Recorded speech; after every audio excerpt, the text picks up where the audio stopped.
severely unprepared for this set. I fucking forgot to bring a notebook to work. Didn't have my recorder, so let me know when my time's coming up if I go too fucking long. So I'm just gonna riff on some shit that happened today. My girlfriend texts me, and we're apparently at the point in our relationship where she wants me to start doing some BDSM shit with her. That's her fetish. It's proving difficult though, because my fetish is respecting women. Yeah, I respect the fuck out of you bitches. I do. But you know, I love her, so I'll compromise. I'm gonna have to start fucking tying knots around her.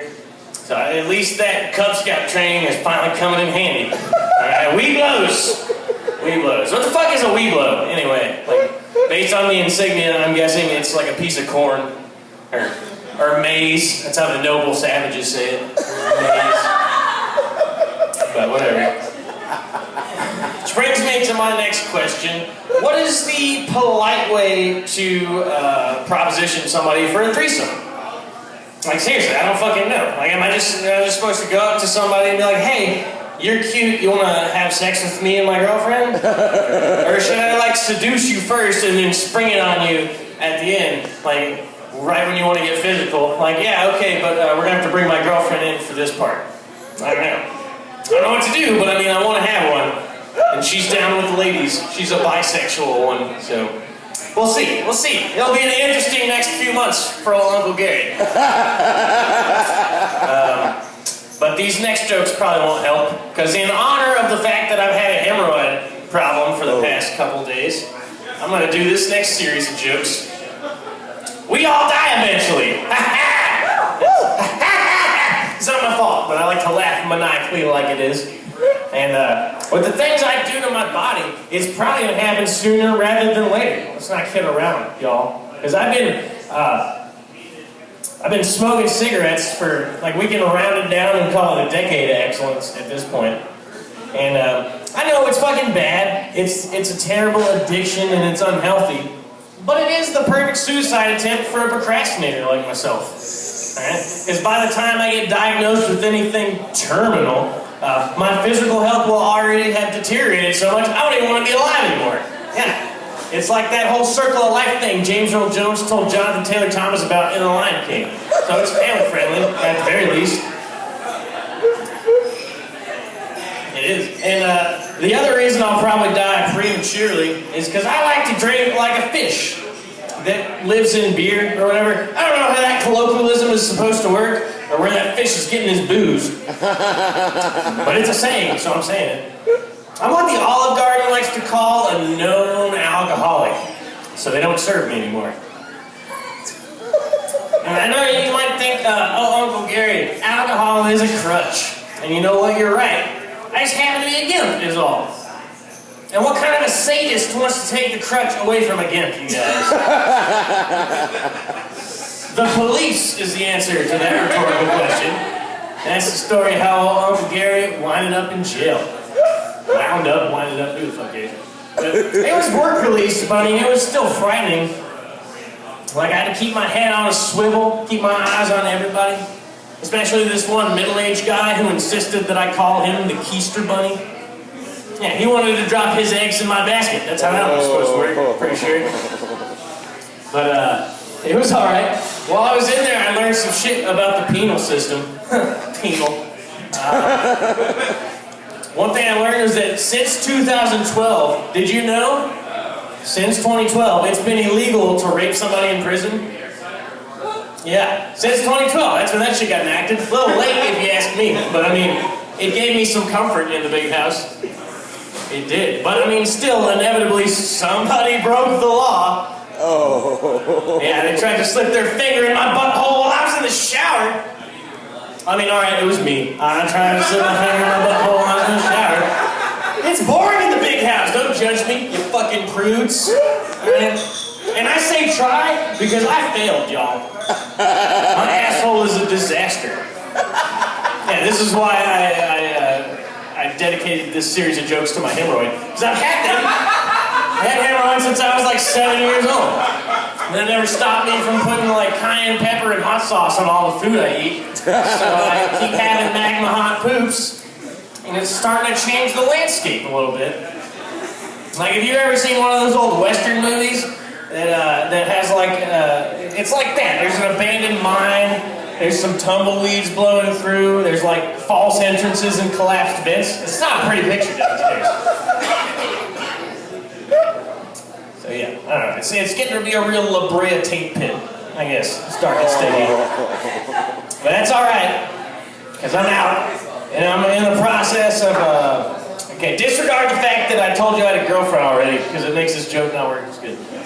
I'm trying to woo me a lady. But, so I've been doing exercises to stay in shape. I mean, mostly Kegels, but those are exercises, I'm pretty sure.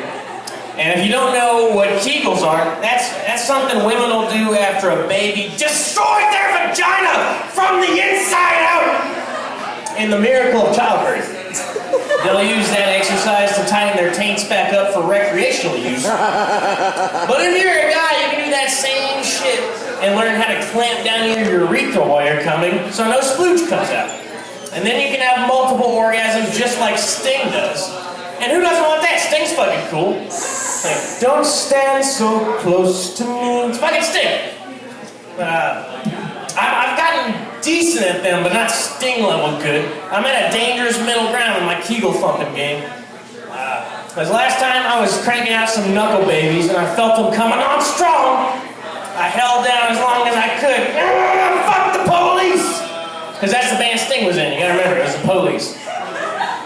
But eventually I had to let go, and that's how I accidentally came on my own face. It's a fucking true story, is what it is. And like most guys would be, I was disgusted at first. Yeah. But in retrospect, that's pretty goddamn impressive. Like, you have any idea how much pressure you gotta build up to nut in your own cabeza? It's a lot.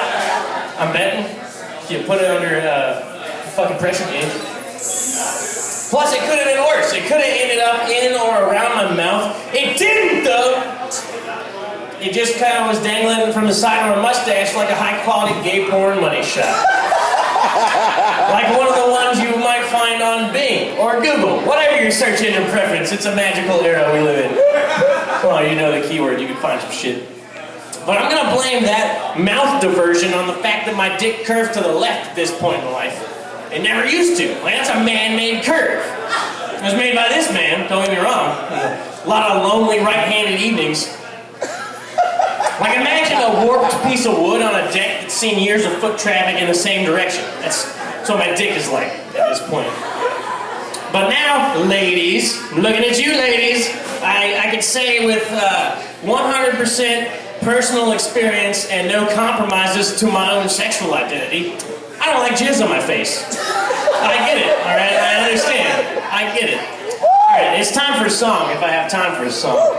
I'm gonna sing my least favorite song. Michael Jackson! Yeah, that's the one. I ruined Disney songs, and the song I'm gonna do tonight is from The Little Mermaid. It's called A Part of Your World or some shit. It's the one where she starts off in her cavern full of trinkets and then ends the song by jumping above the waves and bitching about not having any legs. I rewrote that one to be about how Michael Jackson touched children allegedly, if he was still with us. Allegedly, but you gotta remember, this song is all about Michael Jackson, not Uncle Gary. Alright, there's been confusion in the past. It's Michael Jackson. Alright, enjoy your donut, I'm gonna sing it and go. Look at that boy, isn't he sweet? Would not he make my collection complete? But oh, there's his dad over there, and he's watching me. But think of the things if I were more bold. Just how many treasures could one playground hold? Oh, what a joy it would be, but they're watching me. Come on. It's Michael Jackson, motherfuckers. In my backyard, I've got games aplenty. Fresh cotton candy galore. Carnival rides, I've got like fucking 20, okay? But who cares?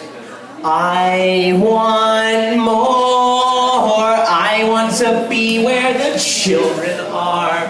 Hear them laughing, prancing, swinging, riding around on my, what do you call those again?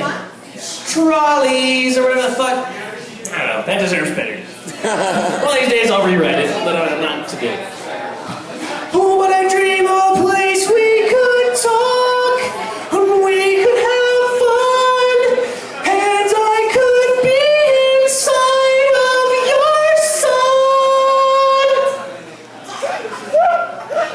Me, my own me. Wish they could be